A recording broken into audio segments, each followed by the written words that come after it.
Remember last week we were working on short stories and reading comprehension? I had you read the small passages and then we read it together. And then we went over the questions to see if you understood what you read. Remember that? Mm-hmm. I think one of them was Amelia Earhart, the bald eagle, and there was another one I can't recall. But today we're going to actually read a story. It's a picture book story called Abuela's Weave. And then Dylan, abuelas, like abuelita, like grandma, abuela's weave. Dylan, where is your family from? Are they from Mexico or Guatemala, El Salvador? Mexico. They're from Mexico. Have you ever been there before? Yeah. Well, do you remember what city? Alapu. What can you remember when you went to visit? What's the difference between the United States and parts of Mexico that you went That's to? harder. It's hot. It's hot?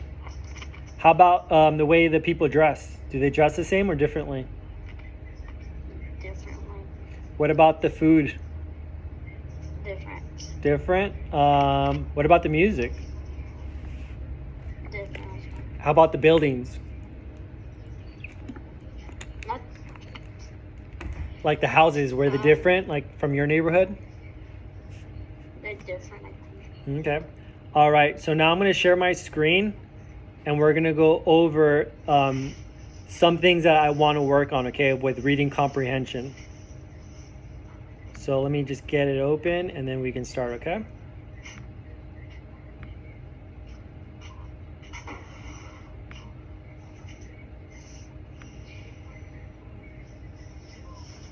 Can you see my screen?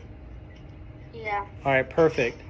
So the book that we're going to be reading today is called Abuela's Weave by Omar Castañeda. Have you ever seen this picture before? Huh? Have you ever seen the picture of this pyramid before? No. It doesn't look familiar? Okay. That's a famous pyramid called Chichen Itza. It's in South Mexico. And then here, what can you tell me about the picture of the book, the book cover? What do you see?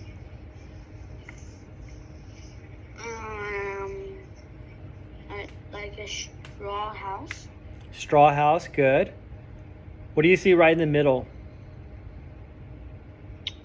Like a shirt, I think.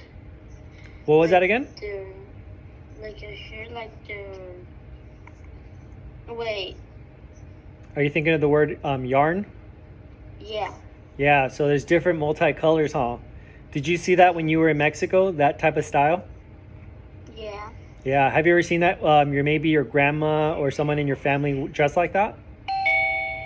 No. No? All right. Only on like parties. I think that's Edwin coming in, so let me let him in. At parties, you said? Yeah, like Mexican parties. Okay.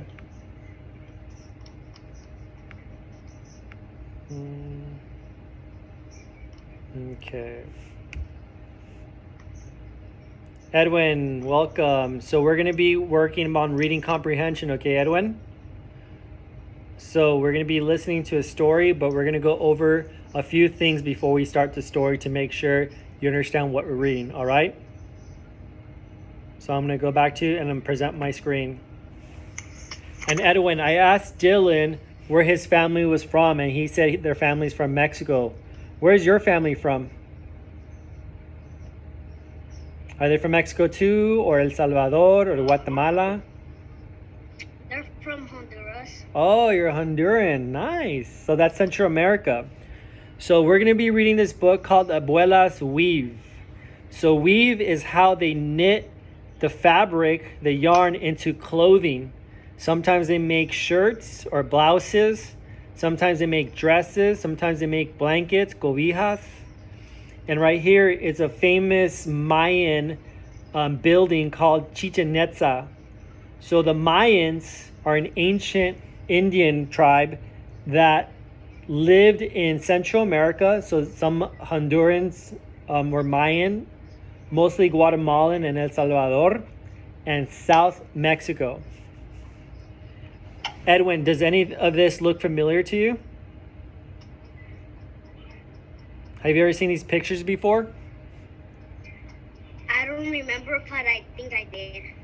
All right, cool. All right, so we're going to move on to the next slide. So part of this book is going to be talking about traditions.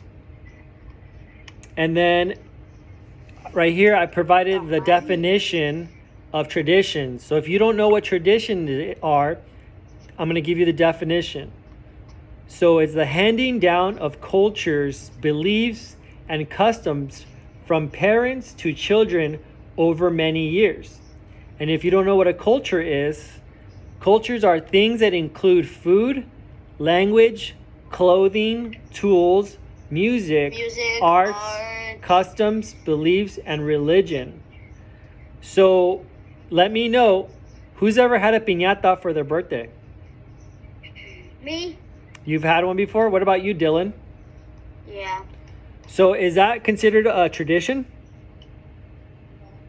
Yeah. Yeah, because you probably do it every year. But does everyone do it? No. No. Only if it's part of your culture. So Dylan, you have Mexican American culture, and Edwin, you have Honduran American culture. So let's go focus on the United States. Let's focus on American culture. Every 4th of July, we do what? Fireworks. Fireworks. Do they do that on 4th of July? Sometimes. They do it sometimes. Yeah. But now let's take Russia or a country. No. Do they No, I celebrate think 4th of July with fireworks? No, because that's not part of their culture. That's not their tradition. And then Dylan, right here, it's a picture of what? Tamales. Tamales. Edwin, do you have tamales también? Yeah, I like tamales. So when do you usually have tamales? What's the tradition? When do you usually eat them? Parties. Parties? But what specific day? El Día de los Muertos. How about, do you guys have them for Christmas? Yeah. Yeah, so that's part of our culture, because my family celebrates that too, and it's a tradition to have tamales on Christmas. You could have them whenever you want, but traditionally we have them during Christmas. They even do them in Christmas. That's when Santa comes. They do tamales. Yeah, so usually around that time. All right, so let's move on. So just to give you another example of what is culture, Dylan, can you read some that you see? What? Can you? Working, clothes and dress. So all of this is part of culture, yeah. So what's your favorite Mexican dish, Dylan? Tamales. You like tamales? Edwin, what's one of your favorite foods from Honduras? Honduras? Fries. You like fries? All right. So then celebrations. My brother's favorite is los tortas. Tortas. Yeah, but we're from Honduras. You guys have a lot of rice, no? A lot of rice, black beans, oil. Okay, so all of this is part of someone's culture. Okay, let's move on. Okay, so in the story that we're going to read, there's going to be some Spanish words. Edwin, do you speak Spanish? He does. And how about you, Dylan? Do you speak Spanish? Yeah. All right, so for the most part, we're going to know, but there's some words that we might not know. So abuela means grandma. On tapestries is a fabric. So here's a picture. Oh yeah, fabric. And then we have the word Fiesta de Pueblos. Pretty much means town party or town gathering. And they wear like those fancy dresses of Mexicans. Yeah, so depending on what country you are or what area you're in, you're going to dress a little bit differently. And then right here, I could never pronounce this correctly, but I'm gonna give it a try. Hupil, hupil. Pupil. So here, who's ever seen one of their family members or maybe somewhere Me. dressed like that? Me. So that's traditional. That's traditional clothing. And then right here, the quetzal. This is a popular bird in Central America and Latin America. It's a pretty beautiful it looks bird. Like from Mexico. Yeah. Get it? Because red, white. Oh yeah. That's true. So you usually find those in warm areas in Latin America. Okay, so now we're gonna and now before we read the story, we need to figure out we're gonna have to figure out the main idea and the purpose of the book after we read it. So if you don't know what a main idea is, we're gonna go over it. So Dylan, can you read me the first bullet point?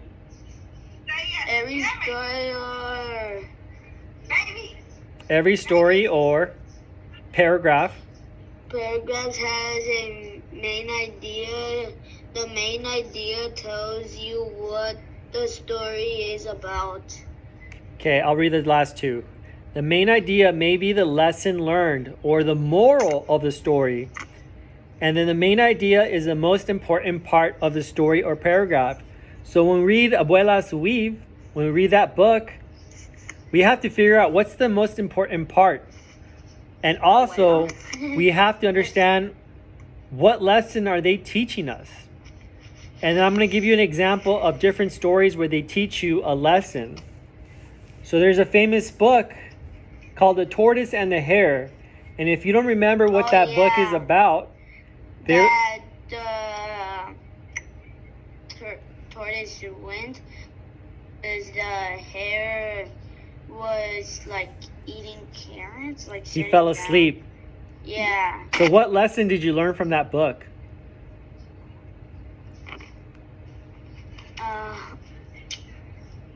That to never give up.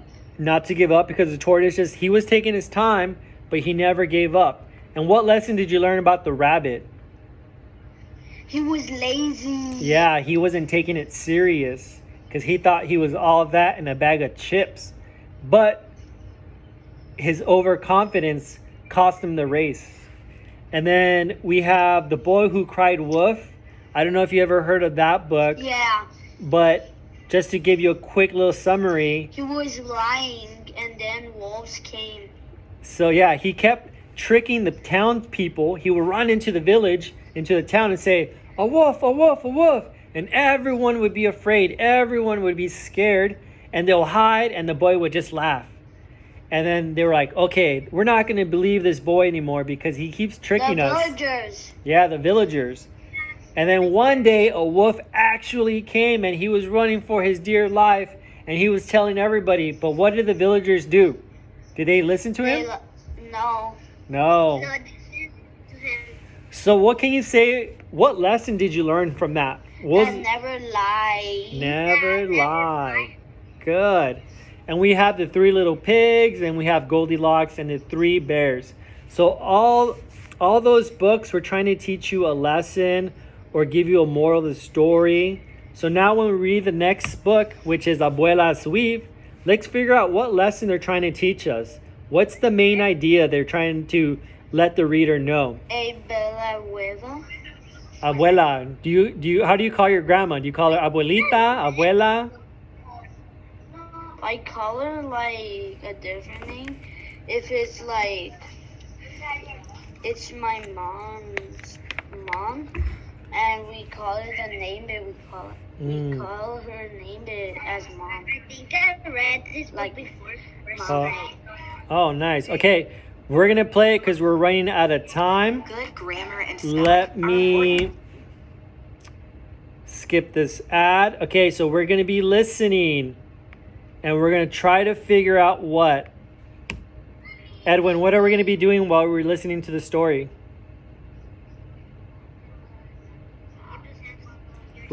What's that?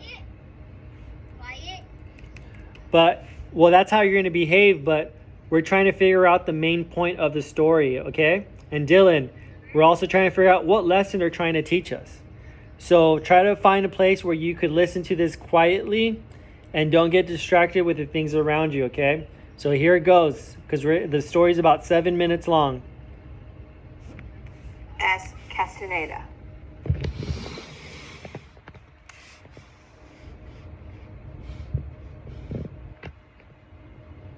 Pull back hard, old Abuela said. Make it jolt so the threads stay close like family.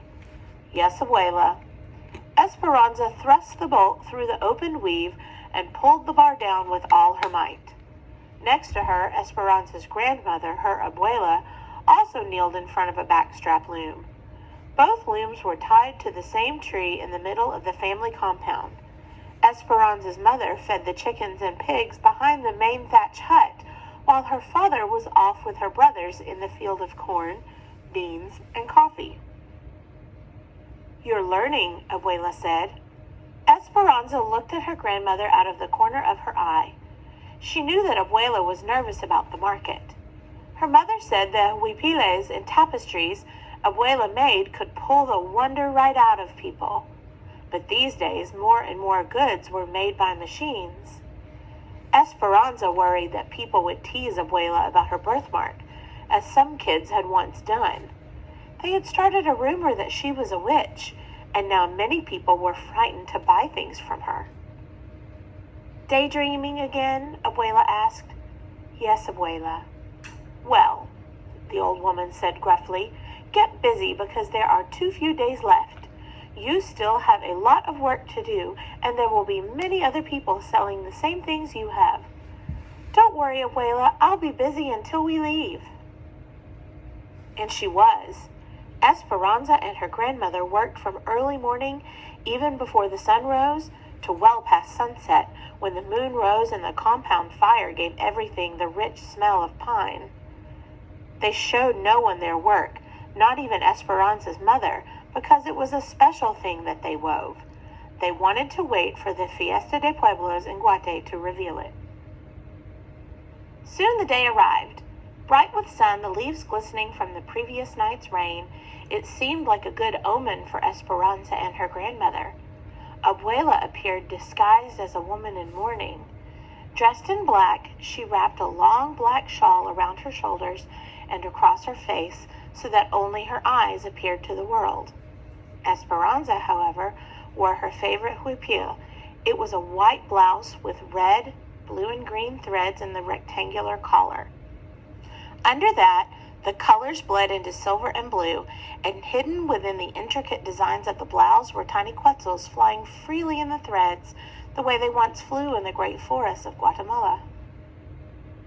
She carried on her head a large straw basket full of her huipiles, tablecloths, skirts, and the special tapestry.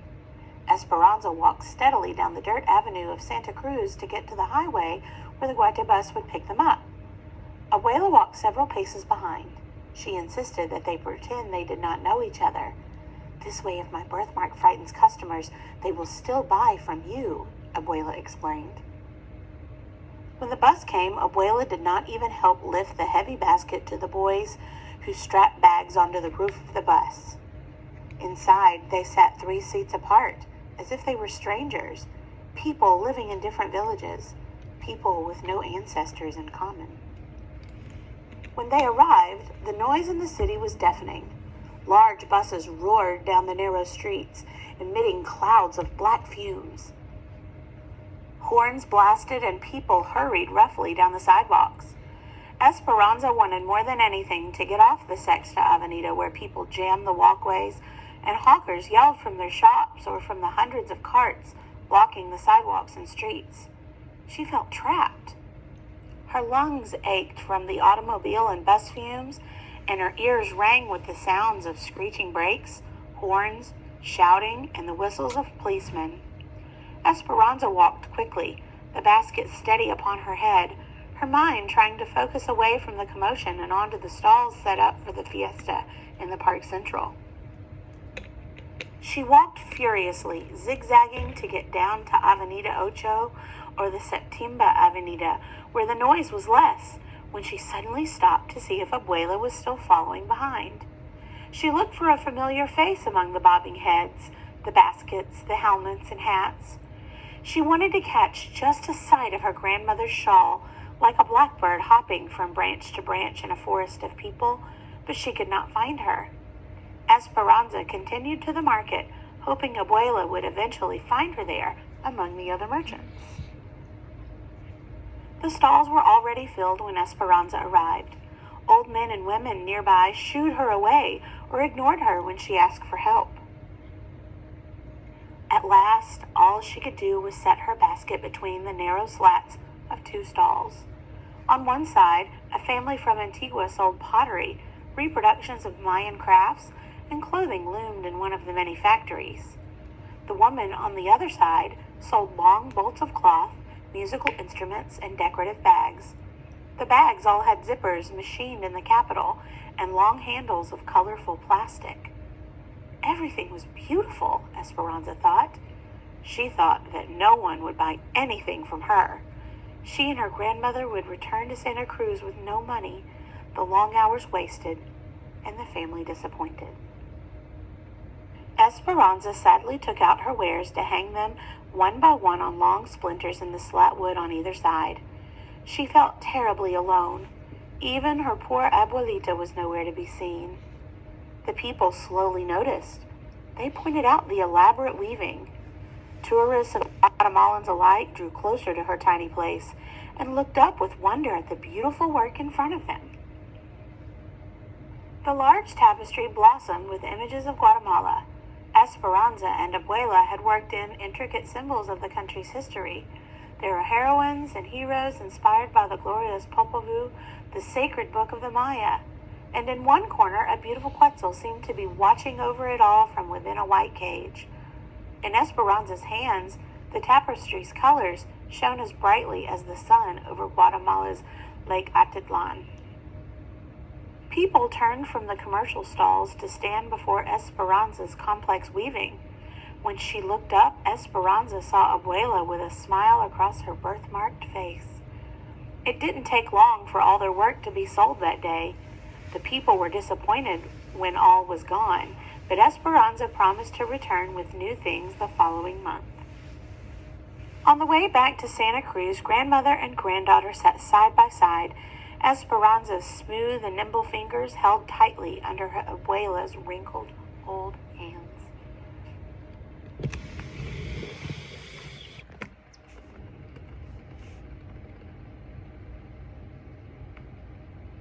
Are you guys there?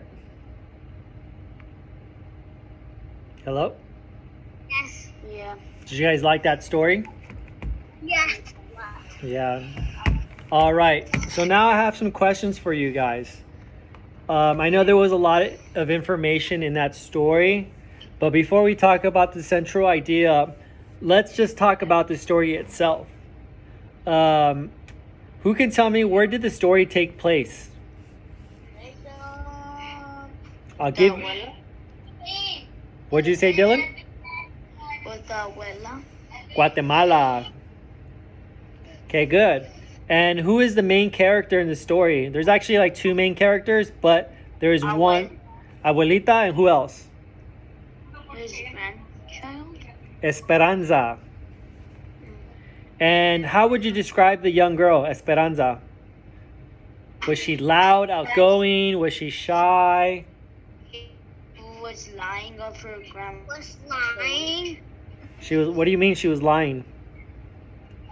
That her grandma was a witch. No, that's what people thought about the grandma. Yeah. So how? She actually said that she wasn't. And then how would you describe the grandma? How was she dressing? How did she act? She acted sad. She was acting sad, or she was kind of like hiding, no? Yeah. Why was she hiding? What was she covering? That It was on her cheek. black. It was, in Spanish it's called a lunar. How do you say that in English? She had something on her cheek. It was a mark. A birthmark. Marco. And then remember how people thought that she was a witch because of the mark and they wouldn't buy her clothes? Just because of that. Yeah, people were mean. They're strict. Yeah, they were mean to her. They were judging her.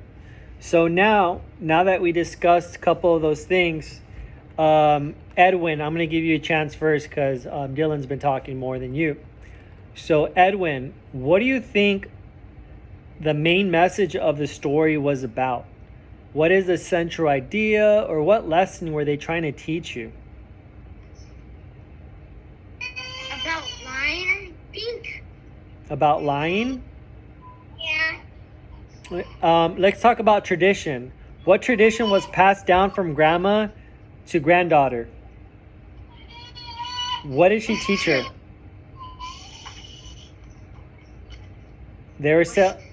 What were they selling at the market? I don't remember. All right. I'm going to put you on mute because someone's crying in your background. So I'm going to give Dylan a chance, okay? So mute yourself real quick. Dylan, what do you think the main idea is? What lesson were they trying to teach you? That to stand up for yourself. Okay. And what else? Going back to what I asked Edwin. To not hide people what you have, like a pimple. Okay. You be yourself. And then what did people fall in love with? The clothes. Yeah, the clothes, because it was traditional clothes, because they haven't seen that type of clothes in a long time because it's traditional clothes. And did they sell all the clothes? Yes. And who taught Esperanza those techniques of how to make that clothes? Did she learn by herself? Grandma. The grandma taught her. So the grandma passed down the culture, the tradition of how to make that nice, beautiful clothes. And then even though the people didn't like the grandma, did they like what grandma made? Yeah. Yeah.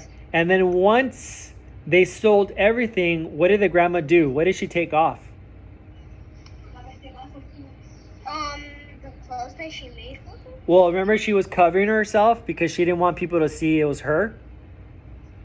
So were they proud of what they made? Yeah. Yeah, they were proud of their culture. They were proud that what they made with their hands, that people enjoyed. Even though she had to hide herself because people would judge her because of her birthmark and they would say rumors, it didn't matter how she looked like. It mattered what she did, what she was able to create. And once she sold all of it, she was proud. So she took off the sweater that was covering her, and they drove back home, or they went on the bus. And were they happy at the end? No. Yes. Yeah, they were happy. They were holding hands and everything. All right. So that's it for today. I'm going to stop sharing real quick. We're done for today. Does anyone have any questions before we enjoy the weekend? No. You're good, Edwin? Yes. What about you, Dylan? How are any questions? Wait, are the stickers, or did they come Monday? I'll let you know. I have some extra stickers in my car. They're skaters stickers, so that's like Vans, Volcom. I got pretty cool stickers, so I'm gonna share. You don't know Volcom, the skating company? I'll show them to you. I'll bring them on Monday, and I'll give you those. You guys did a really great job. So I'll go to your classroom and I'll drop off some stickers because you guys did well today. And I'll show you what stickers I have, okay? And then we'll see what the prizes come on the weekend. Yes, Edwin. Bye. All right, bye, buddy. All right, bye, Dylan. That was it.